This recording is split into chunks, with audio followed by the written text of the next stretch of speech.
economists are warning that the decision to greylist South Africa may effectively hike the cost of doing business in this country. The Financial Action Task Force's decision was not unexpected, though. During his budget speech this week, Finance Minister Inokodongwana hinted at the possibility of South Africa being greylisted, despite work being done to try and avert the move.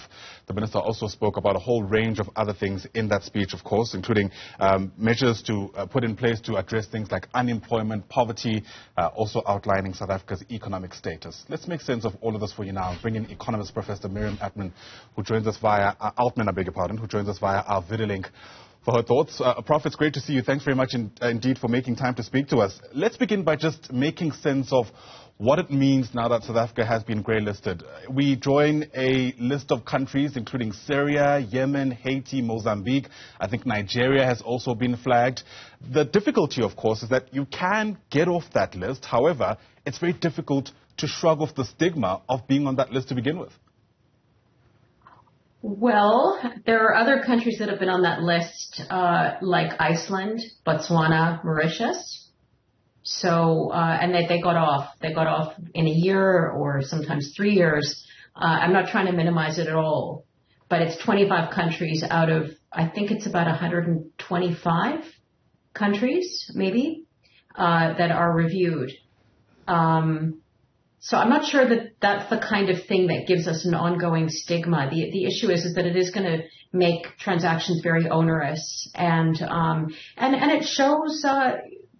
It would be very good for us not to be on it because many of the indicators are things we've got to deal with, like stopping illicit flows and being able to monitor and report on it and share information with international authorities around criminality, global criminality.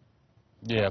In fact, there's already been people who've mentioned that us being on that list won't have any immediate impact because it's already been priced in. In fact, few people are surprised that we are on the list to begin with because, in part, of what the finance minister said when he delivered his budget speech. It does feel, though, like we don't have the luxury of time when it comes to fixing some of these outstanding things so that we get off the list.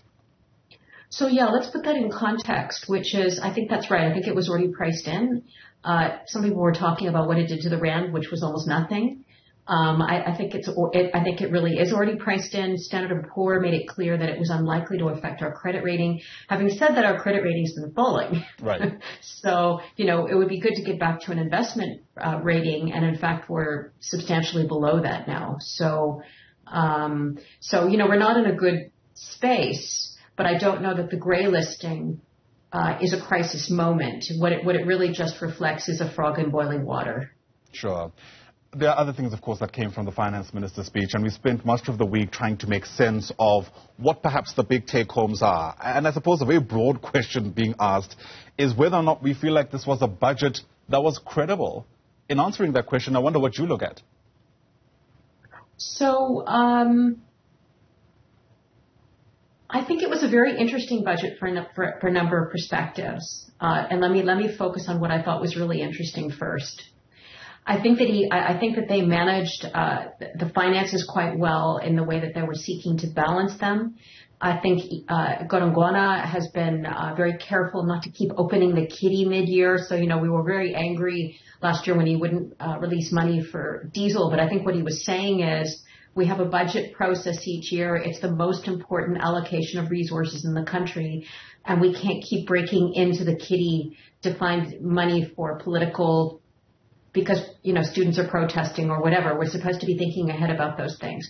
And I think he's starting to put his foot down around that as Minister of Finance, which I think is a very good sign. Of course, he's only one in cabinet, but at least he's using that power. And we haven't seen that for many years, at least probably since 2015 or 2017, maybe. We haven't seen that kind of force from Treasury. So that's incredible. That kind of thing is incredibly important. I think the revenue collection figures were very heartening, and very often that's put down to a commodity boom. But let's be fair.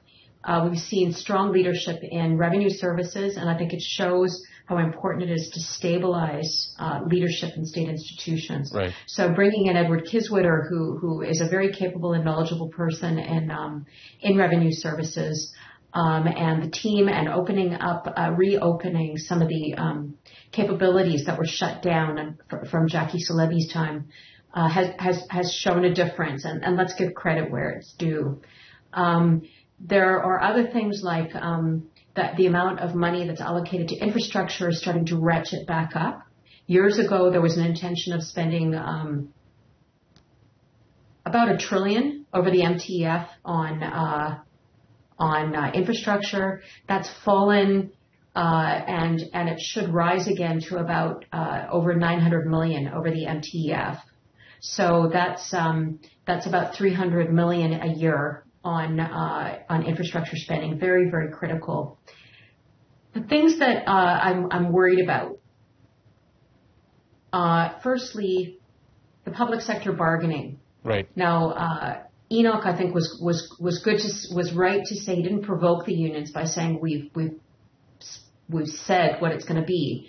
But the reality is the budget depends on a 3.3% average growth in personnel salaries, which is below inflation. And the unions are understandably wanting more. And he was very clear about that that's got to get sorted out. But the reality is what we need to go back to what we were doing in the 1990s, actually, when we brought the DPSA, the Department of Public Service Administration, together with the Treasury and had multi-year budgets and a strategy for personnel, right skill, right job, pay and performance, right.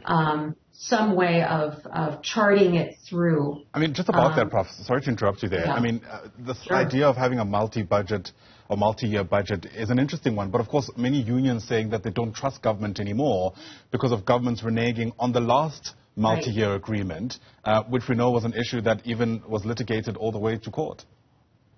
And what do you say? It's not surprising that that's how they see it. Right. It's very odd for government to go to court to say, we can't afford it, but they negotiated it and they didn't have their processes aligned. Government's got to get its act together, and so do the unions as well. But the thing is, it's not the way to run a government. It's not the way we need to have a better relationship with labor. And, the state the state needs to have a better relationship with labor and a long-term view on something that is, more than a third of the public budget and more importantly, the main location for service delivery. We're talking about mainly doctors, nurses, police, frontline service delivery, teachers. Sure. So, you need some certainty. You can't just open up an agreement in the middle of it. Therefore, understandably, they're feeling that they don't understand it, but that needs to be restored. Absolutely. I mean, unions, being less trusting of government, as it were now, because of what's taken place. But you also touched, Prof, on this idea of not capitulating to political pressures. And it's an interesting reading of what the minister has had to say, because part of the reaction in the week gone by has been around how this budget should also be seen through the lens of South Africa heading to an election year. And people point to, for instance, the minister not necessarily touching any of the taxes, at least personal income tax, because of that. Is that a fair assessment? It's not how I understood it. I could be wrong, but what I understood was that there was more raised than expected.